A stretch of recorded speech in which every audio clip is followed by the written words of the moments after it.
নমস্কার।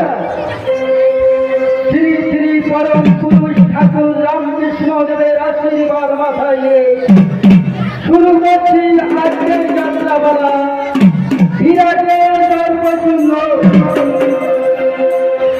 রচনায় শম্ভুনাথ বিষয়, পরিচালনায় রায়পুর ঘড়িহারা মামা ভাগিয়ে নাট্য সংস্থা, নির্দেশনায় কুমার মহাদেব মন্ডল এবং দল ম্যানেজার দুর্গাপদ রায় এবং নিখিল কান্ডার। শুরুকারী নায়ক বসুদেব মন্ডল এবং অসীম মন্ডল। রঙ্গসঙ্গীতে নরোত্তম প্রধান এবং মাস্টার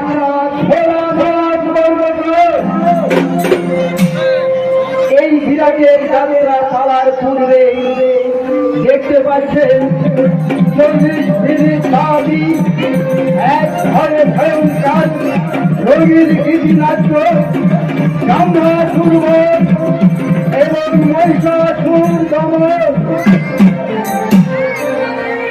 তাই মা শিবরার আশীর্বাদ মাথায় নেই, প্রতিটি দর্শক বিন্দুর আশীর্বাদ মাথায় নেই।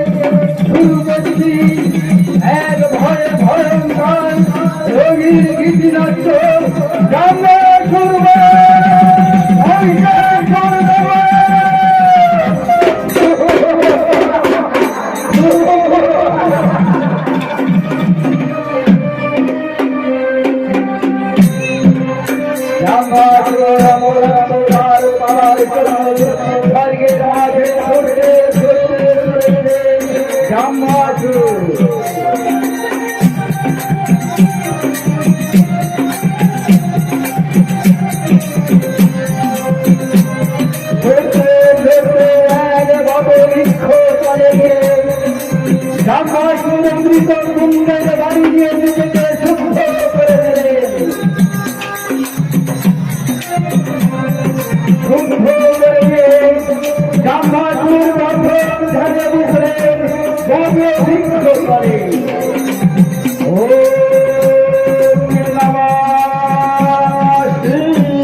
জীবনে কেটে গেলেন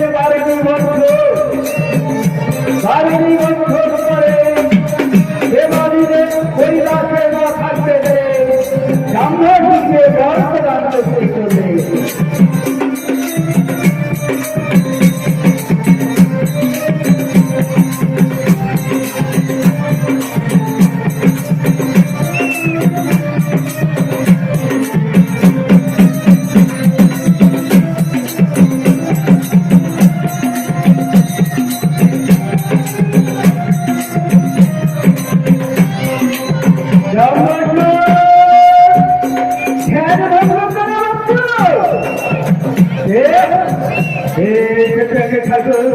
আমার প্রণাম গ্রহণ করুন। বলো জামাইশু, তুমি আমার কি বলছ? আমাকে এই বলবে আমি যেন সর্ব মস্ত হতে পারি, আমাকে তুমি না জামাইশু, ওই বর আমি তোমাকে দিতে পারবো না জামাইশু। অন্য কোনো বর তুমি আমার কাছ থেকে চেনো, অন্য কোনো বর চাই না দেবানি রে। বর যদি দিতে হয় আমাকে অমরত্ব বর প্রদান করে স্থান পরিত্যাগ করুন।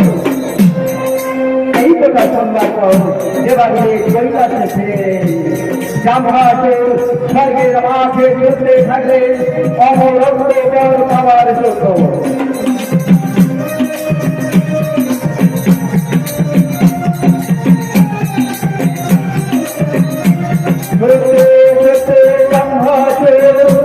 এক সরোবরের দিকে গিয়ে সমৃদ্ধ কুণ্ডের বাড়ি নিয়ে নিজেকে শুদ্ধ করতে লাগলেন। শুদ্ধ করে দিয়ে জামহাসুর সরোবরের দিকে কঠোর ধ্যানে বসলে অমরত্ব বর পাবার জন্য।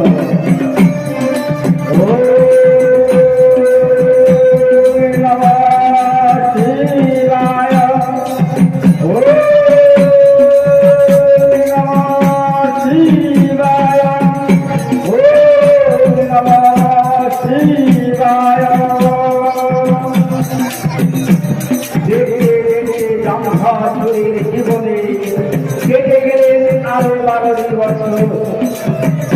12 বছর পরে দেবাদিকে কৈলাসে না থাকতে পেরে জামহাসুরকে পুনর্বার বর প্রদান করতে চলে দেবাদিকে।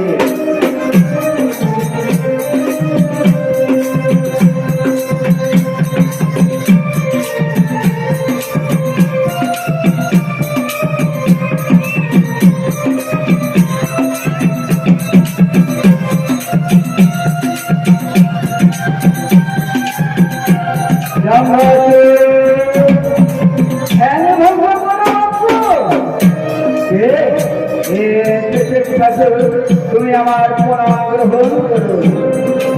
বলো জামহাসুর, তুমি এমন কি করছ? আমাকে এই বলবে আমি যেন সর্ব মস্ত হতে পারি, আমাকে আমার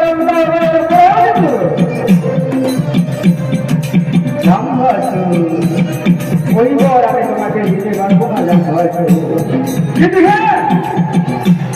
যদি কোনদিন তোমার কোন অবৈধ জাত সন্তান জন্মগ্রহণ করে সেভাবে অবরক্ত।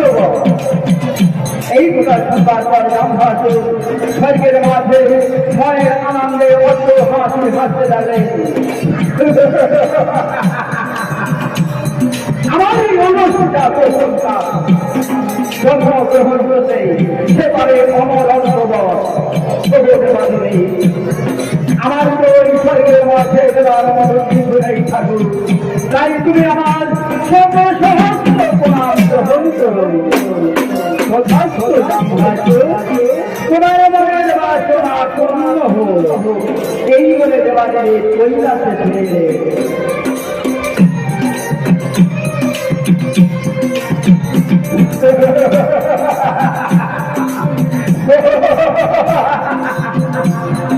আমারই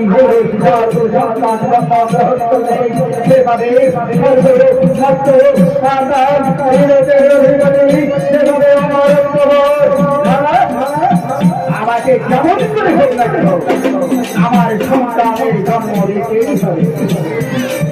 এদিকে স্বর্গের দেবরাজ জানতে পারলে যে দেবাদিদেব বর প্রদান করেছে, তাই